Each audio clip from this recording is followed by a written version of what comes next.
Today we are going to be covering The Male Advantage. Now this book is quite influential on me, I'd say. It is, in fact, one of the most influential books I've read in my life. It's about how to achieve the outlier male status, which involves sacrificing your teens and 20s to have a great 30s and 40s and beyond. Be the top 10% of males and live a good life. Now, for what that means for me is I do want to be quite successful in my life, which this very much would accomplish. I'm okay with sacrificing time. I'm okay with dreaming big. Also, that covers. So it is quite the book for me, I'd say. Now, it covers the social dynamics between males and females. Females peak early.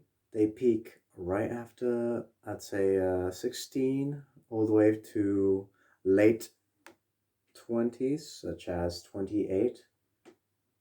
That's a rough age.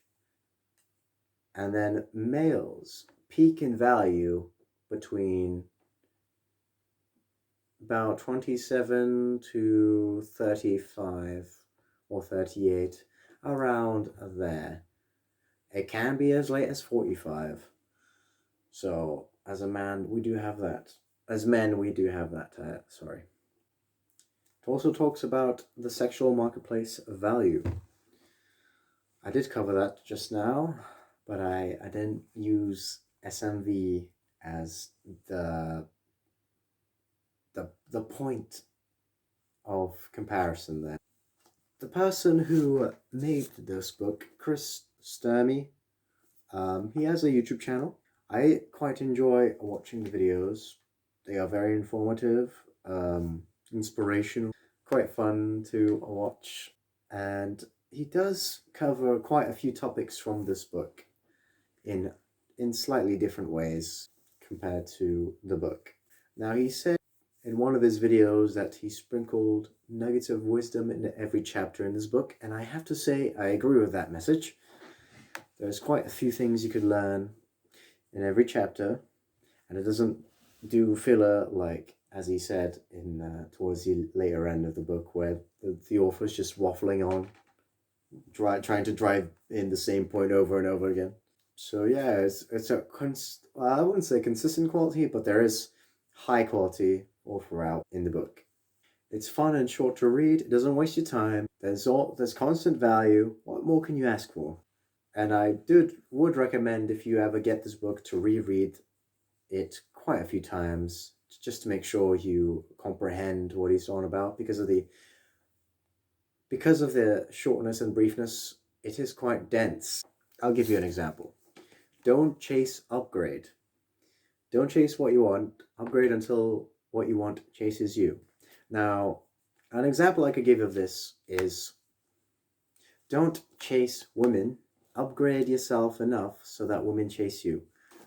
Now, that is quite a hard thing to do, but if you're an ambitious man such as myself, you're willing to put in the effort, you're willing to sacrifice time, and amongst other things, to achieve such a thing like that, because it does lead to a better quality in terms of life.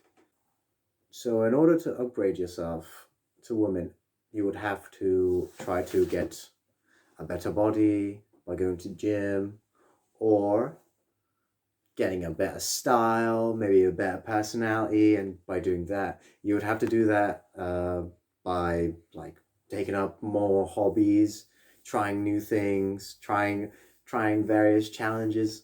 I'm not sure if you've noticed, but I have been doing quite a few of these things. Even before I bought this book, I was trying to do quite a few of these things. So it just happened to align that way. It's a funny thing that, yeah, a lot of the points align with my current goal, and that is my 10-year goal to be a millionaire. I do think I will achieve it. And if you do believe something, it will come true if you believe it hard enough and you try hard enough. Maybe not like things like, I don't know, I'll fly, I'll sprout wings and fly. That's not going to happen, but you get the gist of my message here.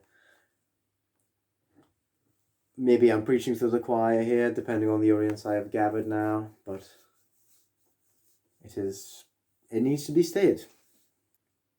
Yeah, so in general, it talks about maximizing your sexual marketplace value through body, looks, assets meaning as in cool car, maybe a jet, stuff like that. A cool penthouse in a cool location near a beach or a fun place in general.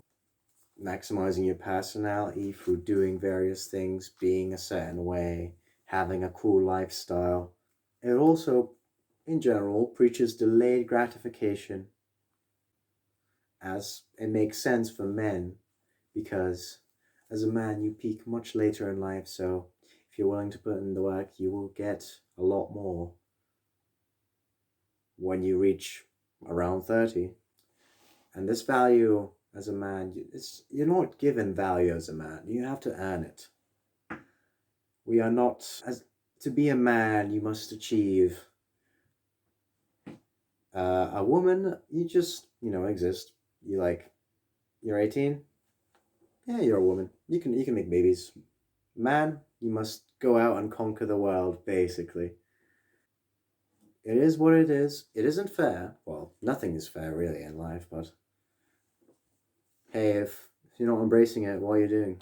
What are you doing with your life? Am I right?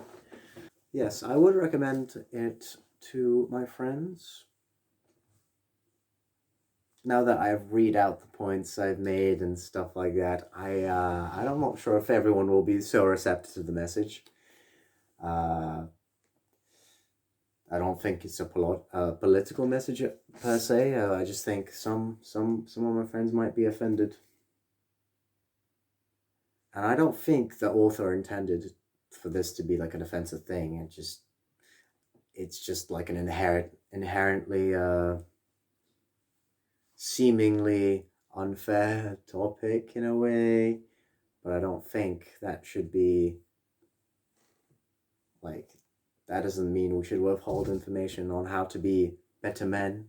I mean, if you're a better man, you'll help out the partner in life you will have better as well. So, what I'm trying to say is, this isn't sexist, alright? It's not sexist. This will probably be the most controversial book I will cover, unless there's some hidden controversies with the books I've already covered, which in that case, no, sorry.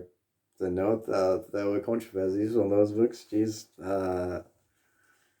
I'm quite clueless when it comes to things like that until I experience whatever the audience says at the time.